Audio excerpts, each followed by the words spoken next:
All right, AP Chemistry, this is the second video for the winter assignment. It's going to cover from page 5 on. We'll see how much I can do in about an hour on this.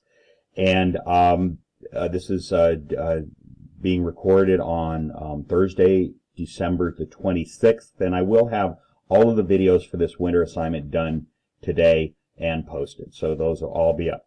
I'm going to make arrangements to leave assignments for those of you that weren't able to get them. Right now they're sitting outside the classroom, but it's been raining and I don't know how those are doing. So I'm going to find that out soon enough today, and I'll have them left in a location where you can get them. I'm definitely going to be in the classroom tomorrow on Friday by 9 o'clock in the morning. And if you want to swing by and get one then, if you haven't already, that would be fine. Okay, so let's get started on this one. We're on page 5, problem number 18. It's a limiting reactant problem. It's just a very basic methane combustion reaction producing carbon dioxide and water. I'll go ahead and put the coefficient here, although you don't normally write ones as coefficients. So we have 1 methane for 2 oxygens, 1 carbon dioxide, and 2 waters. So So with this one, it's a little bit different than some that I gave you. It adds some elements that I did not, or some things to it that I did not give you before. So you're going to have to figure out how many moles of each of the reactants that you have here. So methane is held at 328 degrees K and 1.18 atmospheres in a 8.5 liter vessel. And it says that that's going to be combined with 25.2 grams of oxygen gas. And it gives you the gas constant that we've used. There's several of these gas constants. We'll talk about those more in the future. But this particular one is the one used with the ideal gas law. And the ideal gas law is PV equals nRT. If you divide both sides by RT, then you solve for the number of moles. So that's number of moles equals pressure, volume over RT. Remember, the key to this is that you always need to get things in moles in order to go into a chemical equation. You cannot ever put grams or liters or anything else in a chemical equation. These are all expressions in moles, and anything you have to convert into moles. So for the methane gas, we have enough information to figure out what N is. Now for oxygen, it's presented to you in a different way. It's given to you in grams. And this is something you've done 100 times in this class. You convert grams to moles using the molar mass of oxygen. So let's go ahead and get started with A. How many moles of methane are available for this reaction? So there's the hint that I gave you right there. So we simply plug in the numbers. Number of moles equals, and remember normally we would write mole like this. But in an ideal gas law, that N is the same thing. So N, these two are the same. They're number of moles. Okay, so N equals N equals PV. So the pressures in atmospheres, first of all, we need to check with gas law to be sure that our units are in the proper units. And that's what the gas constant tells us. We need to have things in liters, atmospheres, moles, and Kelvin. Yes, the temperature is in Kelvin. The pressure is in atmospheres. And the volume is in liters. Okay, so everything there checks out. So it's going to be pressure is 1.18 atmospheres. And that's going to be times the volume, which is 8.5 liters.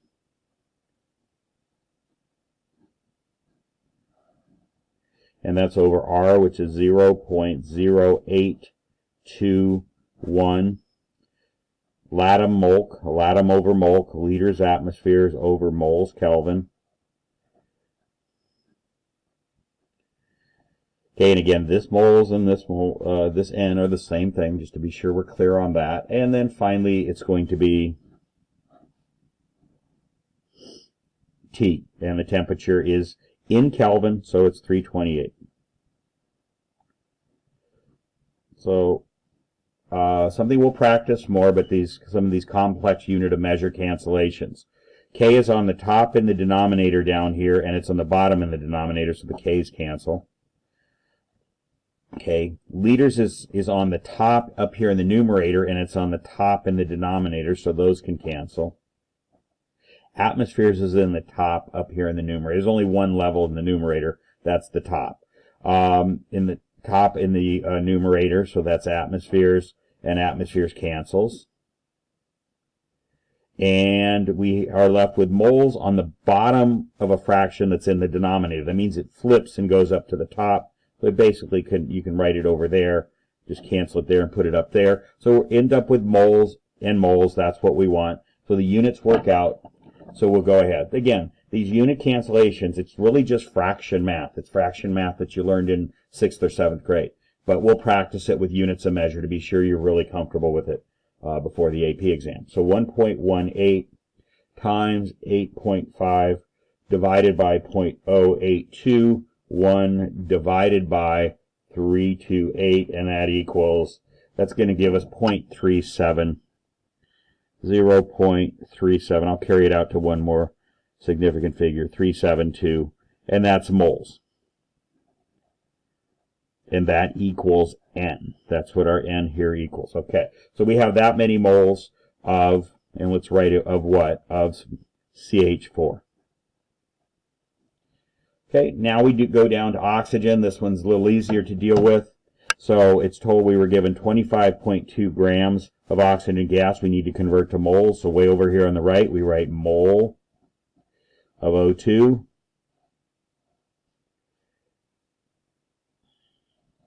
And way over here on the left, we're given 25.2 grams of O2. And grams to moles is a single conversion. It's the molar mass. So it's one that's pretty easy. 1 mole of O2 equals 32 grams of O2. All right, so we're going to come in here. Since we have grams on the top here and we need them with moles on the top, that means grams is going to go on the bottom. So it's 32 grams.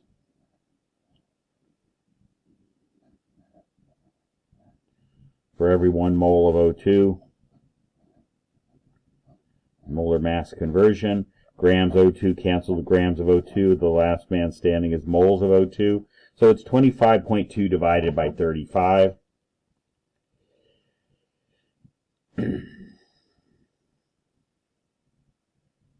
Divided by 32. Okay, and that's 0.788. We'll just take that to 3 significant figures. Okay. All right, so this is what I needed for oxygen. This is what I needed for methane. So now we're going to come up to our reaction, and we're going to run the reaction twice. There's different methods or different formats for doing limiting reactants, but they all come down to the same thing. You've got to run the reaction twice in some fashion. All right, so all CH4, if we used all the CH4, here's our CH4 column, and here's our all CH4 row. And all CH4 for us is this number. That's how much we have to work with. So we're going to put that there, 0.372 moles. Everything here is in moles. Okay, we're not dealing with anything else other than moles. We're purely in the chemical reaction here, and this is all moles. All right, okay, now the oxygen. We have 0.788 moles of oxygen, so we come to the oxygen column, and all oxygen. So if we used up all the oxygen, that would mean we would be using 0.788 moles. All right, so the boxes we're interested in here are right away are these 4 right here. So what we're saying is if we used up all of the methane, 0.372, how many moles of oxygen would that take? And then we run the reaction a second time. If we used up all of the 0.788 moles of oxygen gas, how many moles of CH4 would we need to do that? So up here we see there's a 2-to-1 relationship here. We need twice as many moles of oxygen gas as we have moles of methane. So since we have 1 mole of methane, if we want to burn all of that, we need twice as many moles of O2 gas. So we simply take 0.372 and multiply it by 2, and you get 0.744 moles of O2. If you want to burn all this, and by the way, what we usually did is we circled this one and this one because we know we have that much of each of those. Now we come down, we start all over again with the original amounts we had, but we say, what if we wanted to burn all of the oxygen or combust all of the oxygen, the O2 gas? How many moles of methane would that take? Well, again, it's twice as many.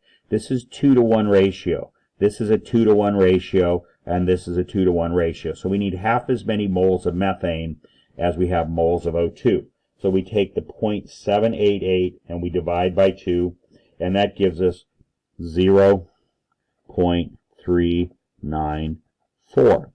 So now we filled in those 4 boxes. This row represents if we used all the methane. This row represents if we used all the oxygen. So now we go around and we check off with a yes or no. This was our simple method of doing this. Do we have at least that many moles of this particular substance? So 0.372, yes, we know we have at least that much because that's what we were given. And 0.788, yes, we know we have at least that much oxygen because that's what we were given. Now how about this one? 0.744. Do we have at least 0.744 moles of O2 gas? Well, yes, we do. We were given 0.788, so we have at least this much. In other words, we have enough to combust this much. So the answer to that one is yes. Now we come down here if we wanted to run this reaction. So we know the 2 yeses in this row mean that we can run this reaction all CH4. But what about this one? Well, the question is, do we have at least 0.394 moles of O2 gas? And the answer is no, we don't have at least that much. We were only given 0.372, so we don't have enough methane to make this reaction run. So the answer to this one is no. When you do these problems, you're always going to end up with exactly one box that it has a no in it. If you don't, you made a math mistake somewhere. Okay, so what does that mean? So then the question is, which of these reactions will run? Well, we know we have at least this much methane. We have at least this much oxygen. So this is the reaction. I'm just going to put a box around it like that will run. That will actually work. We don't have that much CH4, so we can't make this reaction run so that we use up all the oxygen completely. Okay? We can't make this reaction run. So this reaction down here will not work. We can lightly put a line through that. Now the first question then is, what is the limiting reactant? If you think of this as a column for CH4 and this is the column for O2, it's the column that has the no in it. We don't have enough of this reactant to run this bottom reaction here, so that's the limiting reactant. That's what keeps us from using all of the oxygen gas we were given. So this is the limiting reactant, so you can write that right here. You can write it anywhere, but right there. This is limiting. CH4 is limiting. So down here, CH4 is the limiting reactant.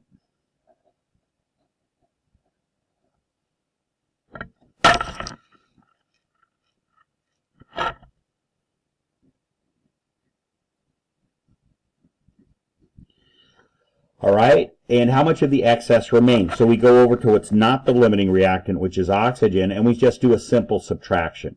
This is the only reaction that's going to work. This one won't work. So we were given this much oxygen gas, but for this reaction we only needed to burn 0.744. So you do that as a subtraction. You just subtract the bigger one minus the smaller one, and that's a pretty easy one. You can do that in your head, I think. 0.044 moles. Okay, so that's the excess. You have that much oxygen gas left over when you run this reaction up here. This reaction, again, does not work. We can go ahead, if you want, put X's in those boxes. You're not going to use them because that reaction won't work. So we come down here and we'll answer that question. So how much of the excess? So there.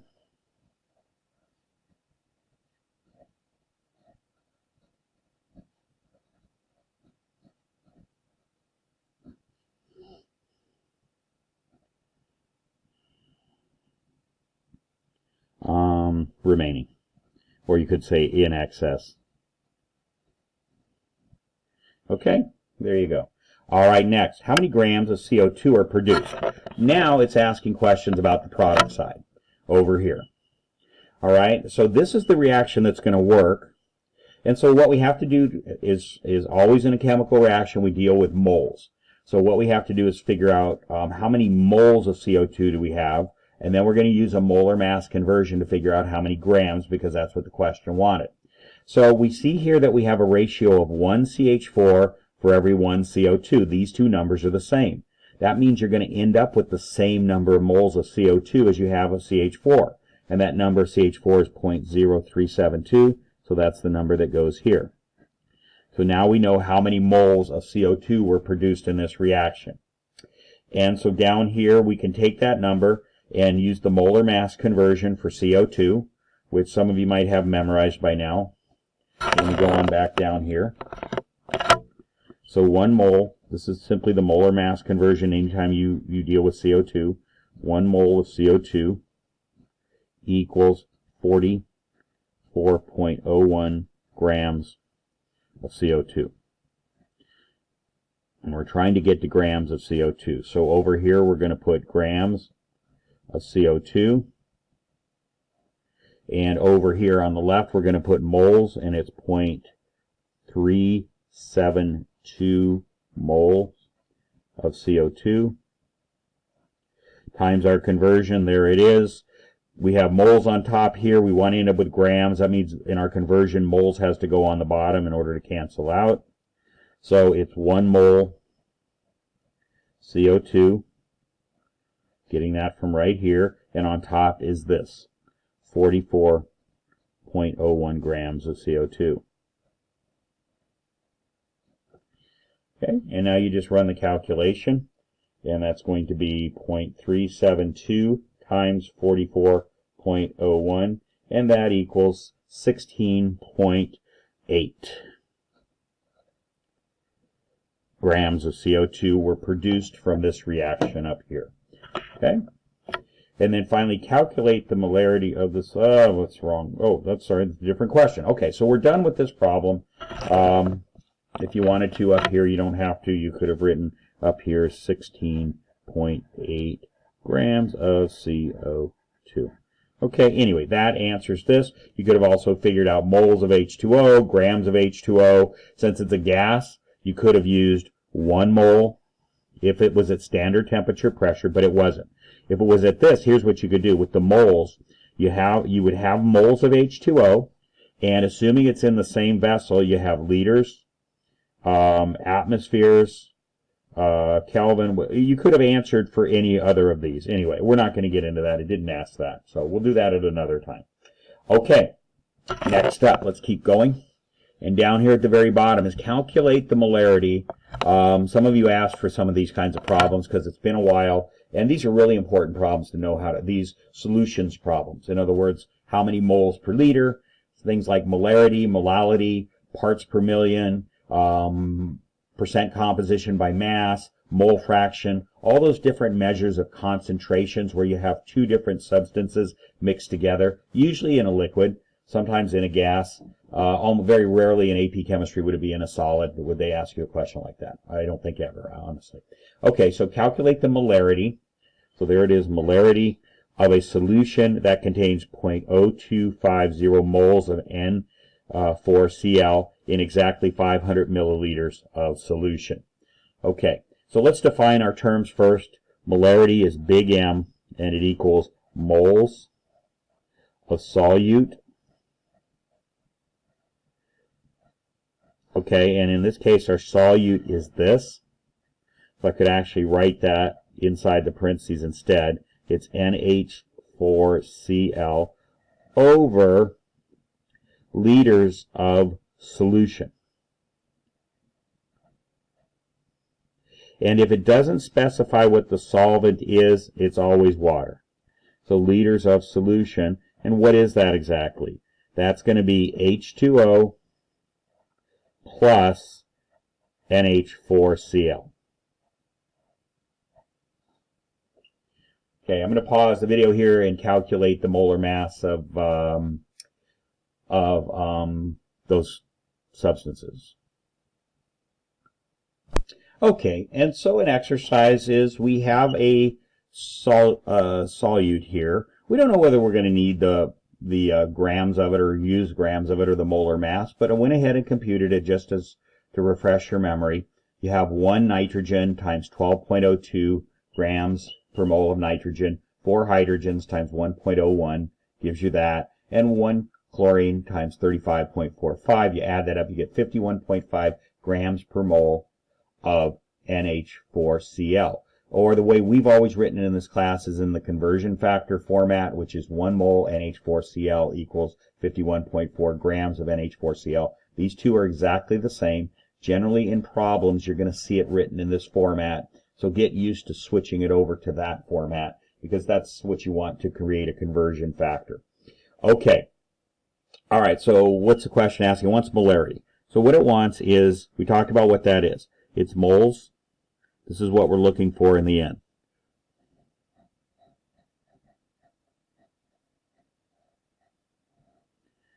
That's our solute over liters. And rather than writing NH4Cl plus H2O, we just write solution. But that's, you know what it is. It's the two of them mixed together.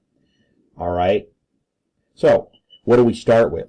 Well, we start with 0.025 moles of the solute in exactly 500 milliliters of the solution. Well, that's pretty easy. We're already set to go. We really don't need a molar mass conversion. So what we do is we write up here 0.02550.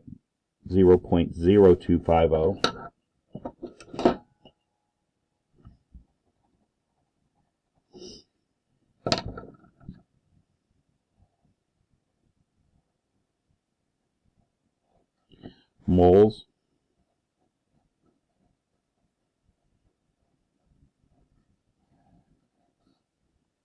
over 500 milliliters of solution.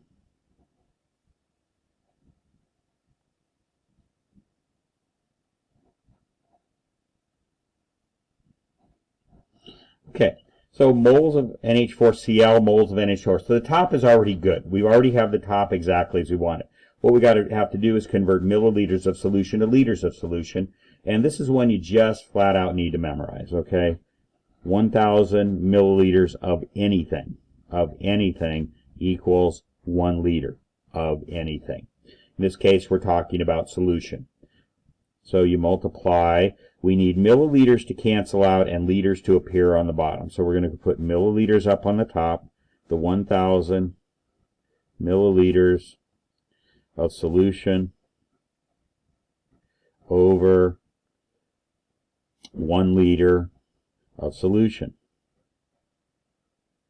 Milliliter solution cancels here and here. You end up with liters of solution on the bottom. So it's now just a multiplication problem. Pretty easy one. Do it with a calculator, but 1,000 divided by 500 is 2. And 2 times 0.0250 would give you 0.0500 of this. Okay? So there's your answer right there. All right?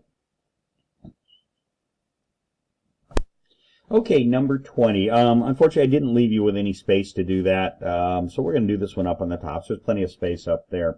So how many moles of nitric acid are present in 50 milliliters of 2.5 molar solution of nitric acid?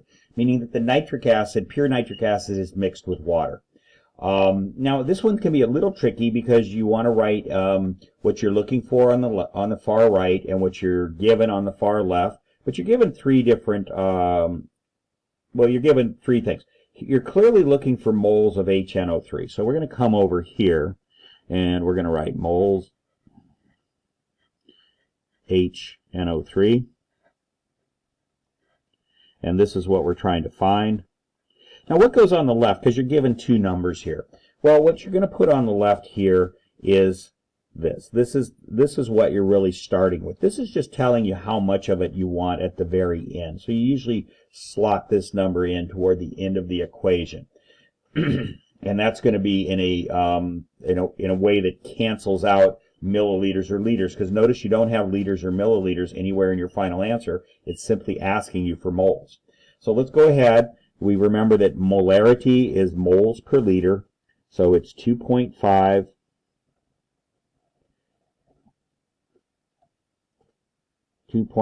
moles and we're going to get into acids and bases as soon as we get back to school, of nitric acid, and that is moles per liter of solution, per every liter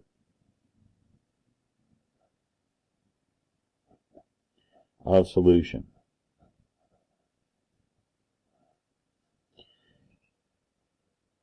Okay, and what is the 50 milliliters of? Well, it's 50 milliliters of the solution, so you can just add that note right there. It's 50 milliliters of solution. All right, so what do we do? Well, we need liters to disappear, definitely, somehow. So we want moles of HNO3. We already start off with moles of HNO3, so the top is good. All we have to do is get the liters to go away. So it's liters, and it's going to be, first we'll do a conversion into milliliters. So we've already done this on the previous problem. There's 1 liter of solution. This is your standard conversion. Milliliters to liters for every 1,000 milliliters of solution. Just simply a liters to milliliters conversion. In this case, it's for solution, so this cancels out. Now we need milliliters of solution to cancel out. Well, that's where this number comes in. So we put it up on top all by itself, 50.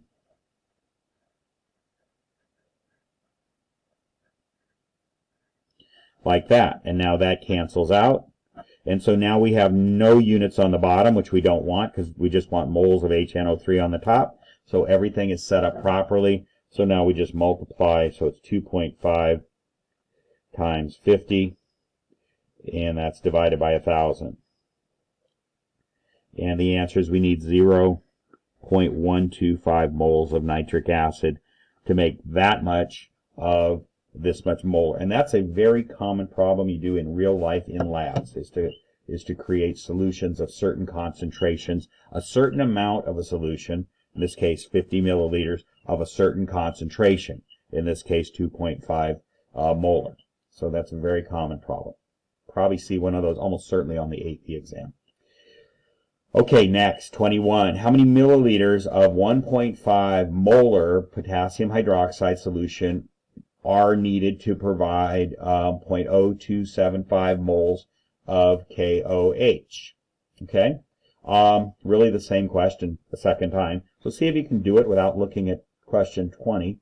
And pause for a second. You should always try to pause on these and try to do them at least for a few minutes before you come to the answer. Okay. All right, so our next problem is how many milliliters of 1.5 molar KOH solution are needed to provide 0.275 moles of KOH? Okay, this one's a little bit trickier than it might look. It might look like a very simple problem at first, but there's a twist to it, and it makes an important point. So let's go ahead and set up our equation. We want to find milliliters. How many milliliters of the solution? How many milliliters of solution? So way over here, we're going to write milliliters of solution. Now, what are we starting with here? We're starting with 1.5 moles per liter, moles of KOH per liter of solution. Okay, but here's something you have to be aware of.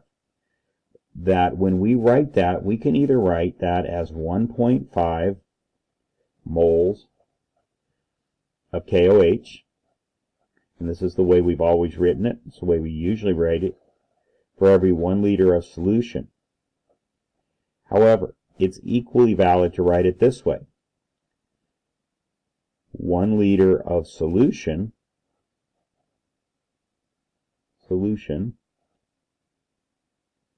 for every 1.5 moles of KOH. In other words, I flipped it. Can you do that? Well, sure you can. That's a valid statement. It's valid to say there's 1.5 moles in 1.5 molar. It's valid to say there's 1.5 moles of KOH for every liter of solution. But it's equally valid to say that there's 1 liter of that solution for every 1.5 moles of KOH. We've done that 1,000 times in this class, where we say 1 gram of O2 gas, the 32 grams of O2 gas equals 1 mole of O2 gas. So you can either write that as 32 grams of O2 over 1 mole of O2, or 1 mole of O2 over 32 grams of O2. You can write it either way, as long as you keep the units of measure attached. Both of those are valid ways of writing that conversion.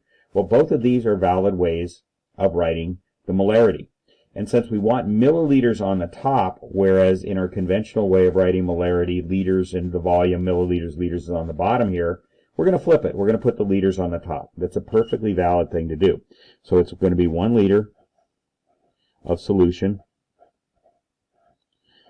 Again, how did you know to do that? Well, you knew because you want the volume. The only thing you have in your answer is volume of solution. And here I have volume of solution. So I'm going to put that on top. And I'm going to put the solute part of it, the moles of solute, down on the bottom. So it's 1.5 moles of KOH. All right. Once you get past that little hurdle there, then the rest of the problem is not too bad. We're going to convert liters of solution to milliliters of solution. So that's our usual conversion between liters and milliliters. Okay, and that is going to be 1,000 milliliters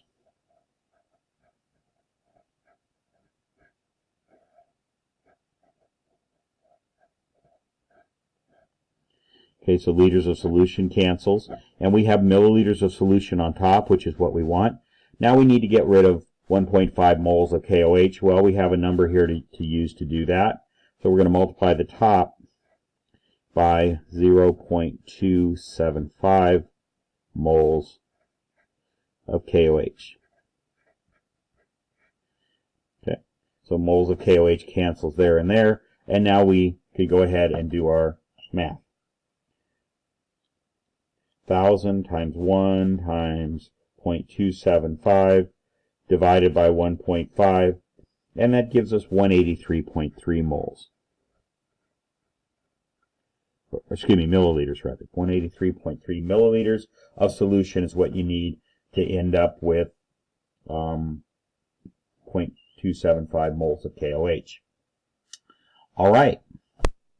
Okay, number 22, indicate the concentration of sodium ions and hydroxide ions present when 42 milliliters of 0.17 molar NaOH and 37.6 milliliters of 0.4 molar NaOH are mixed. So we're dealing with the same substance.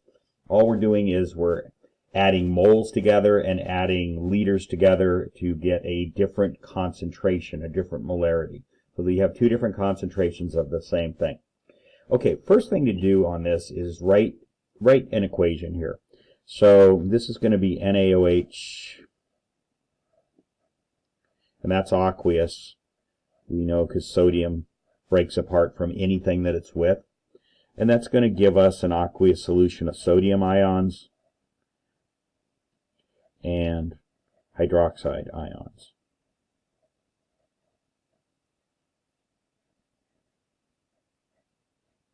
All right, so the important thing to notice here is that it's a one-to-one relationship. However many moles of sodium hydroxide we have, we're going to have the same number of moles of sodium and the same number of moles of hydroxide there. That's the key to writing this equation. It's a one-to-one relationship. All right, so indicate the concentration of Na. Let's start with Na. So let's indicate the concentration of Na in 42 milliliters of 0.17 molar NaOH. Okay, and then 37.6 milliliters of 0.4 molar NaOH. So let's do this first. Let's figure out how many moles of sodium that we have. So we have in the first container, let's call this container number 1, and the other one's container number 2. All right, so in container number 1, we have 0.170 moles. And since it's 0.17 molar NaOH, it's 0.17 molar of Na. And everything I'm writing is true of OH as well, but let's just take Na right now. So 1.17 moles of Na for every 1 liter, and I'm going to assume now that you can do this in your head. For every 42 milliliters, no, for every 1 liter, so 1 liter. But I'm going to assume you can do this in your head. We're going to convert that to milliliters right now because we need milliliters to cancel. So that's the molarity expressed instead of in liters in 1,000 milliliters. Okay, and you're going to multiply. Okay, now I'm going to go ahead and put the number of milliliters up here, so it's 42.0 milliliters. So milliliters cancels right there. And so now we multiply, and that's going to tell us how many moles of sodium ions we have. So 0.17 times 42 divided by 1,000. And that gives us this, 0.00714 moles of sodium ions. And that's in container number 1. Okay, let's do the same thing now for container number 2. It's going to be 0.4 molar. So we're only dealing with sodium now, but everything we do applies to hydroxide, so we don't really need to do this problem twice. So it's 0.400 moles of hydroxide for every 1 liter. That's what molarity means, but I'm going to change that to 1,000 milliliters. Instead of having to formally do the conversion over here as a separate step, you can just do it in your head if you know it. And then that's going to multiply by 37.6 milliliters.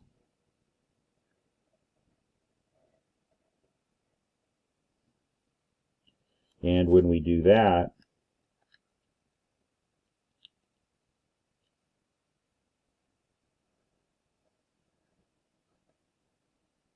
we have that many moles of sodium in container number 2. Okay, so now if we add those together, it gives us the total moles of sodium. Okay, now we want concentration, so it's got to be moles per liter. Well, how many liters do we have? Well, we have 37.6 milliliters plus 42 milliliters. When you add those together, you get 79.6 milliliters. So you have that many moles for that many. That was the total amount of liquid that you poured together. And that's a solution. But molarity, concentration in molarity is not expressed in milliliters, it's expressed in liters. So we have to do our conversion. Again, if you can do this in your head, go ahead. So it's going to be 1,000 milliliters on the top and 1 liter on the bottom. This is of solution in both cases.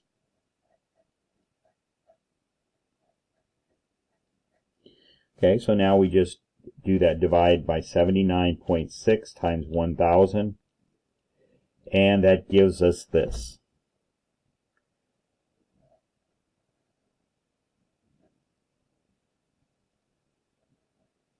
Molar of Na.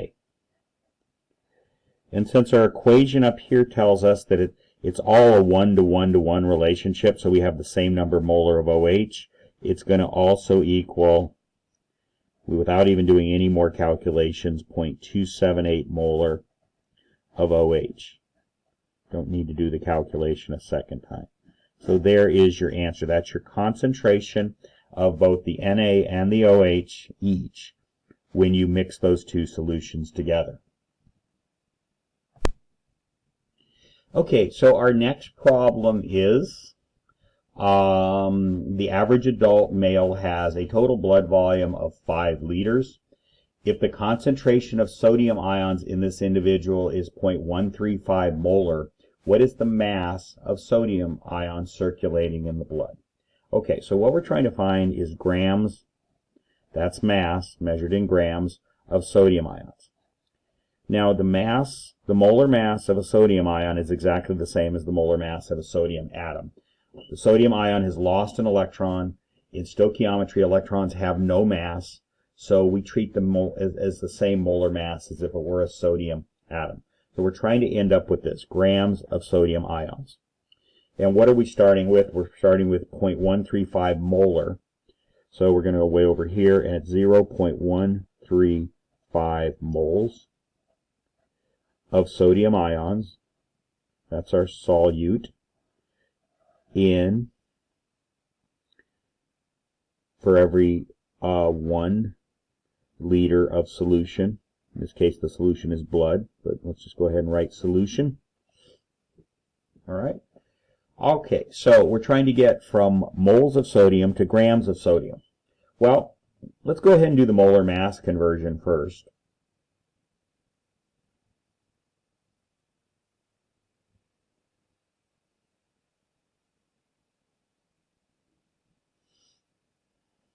So there's 1 mole of Na plus equals exactly what you see on your periodic table, 22.99 grams of Na plus.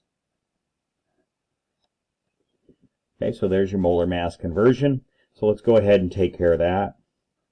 So we have moles on top here. We need moles on the bottom of our first conversion. So it's going to be 1 mole of Na plus 22.99 grams of Na plus. These cancel. And so you have grams on top of sodium ion, grams sodium ion. So that's all good. Now what we have to do is get rid of the liters. And that's very easy. You see that you're working with 5 liters up here. So that's you're going to put that up on the top here. And that's of solution, which is the blood. So liter solution cancels. Everything cancels. We get grams of sodium ion. So now we do our math. 0.135 times 22.99 times 5 divided by 1 gives us 15.5 grams of sodium ions in that particular amount of blood. And that takes care of that problem. Okay, so down at the bottom of the page, I gave you kind of a scaffolding diagram here. Just for a reference point, there's no problem to be done here. It just says this diagram is for information only. So what it's simply saying is, let's just review this. Anything that we do inside of a chemical equation in the chemical world has to be in moles. So anything inside this dashed line has to be in moles. Now, there's 2 ways we can get there, at least in this diagram, and that is grams. Now, grams can be of 2 different, you can use grams for 2 different states of matter, basically. Pure solids and pure liquids. For example, pure water, if that's liquid water, you can use grams for that. You can also use it for gases, I should say. So there's a mole of gas is 32 grams of gas. That should be a G there. And 32 grams of gas. So you can use it for gases if your gas is measured in grams. Or you can certainly use it for solids. So grams can be used for solids, for liquids, or for gases. It can't be used for solutions directly because solutions are a mixture of 2 different substances. So using molar mass conversion, we've been doing this since week 2. These things you can get from grams into moles, grams into moles, grams into moles, or the other direction, moles back out to grams, back out to grams, back out to grams. We deal in the world of grams because we can measure those on a scale. That's our world right here. The other thing we talked about was at STP, you can get from liters of a gas, as long as it's standard temperature pressure. That means it's 1 atmosphere and 273 Kelvin, that is to say 0 degrees centigrade. Then that means you have exactly 1 mole of the gas. And a way you could figure that out is use the ideal gas law. Okay, you could use this. And if you use 0.082 for your gas constant, if you use 273 for your temperature there, and if you use 1 atmosphere for your pressure there, you're going to find that N, 1 mole, is going to give you 22.4 liters. So you could figure that out. But if you know it's standard temperature pressure, and a lot of the problems, even on the AP, will give you that, then you can automatically make this conversion. But if you didn't have standard temperature pressure, again, you can use this equation. You could solve this for number of moles.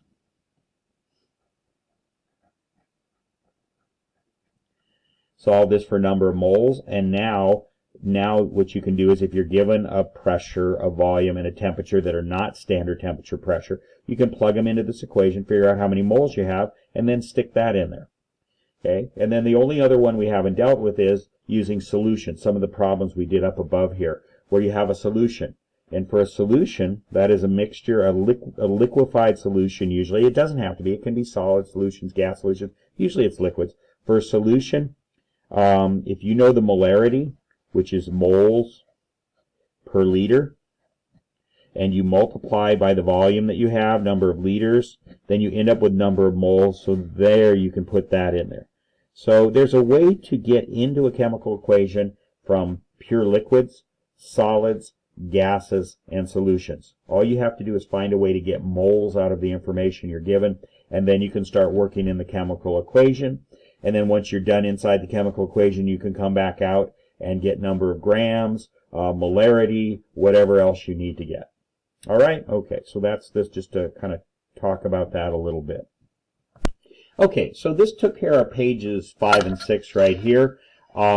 I'm going to cut this tape right now. We're going to put it up. So this will be part 2 of the winter Christmas assignment problem set. And I'll go ahead and put this up on Thursday, December 26th, and continue to put these up throughout the day. And go ahead and get these done as you can. Pace yourself. Please don't put this off till the last weekend before you come back to school. That's going to be a mess. All right, so I'll see you on the next video.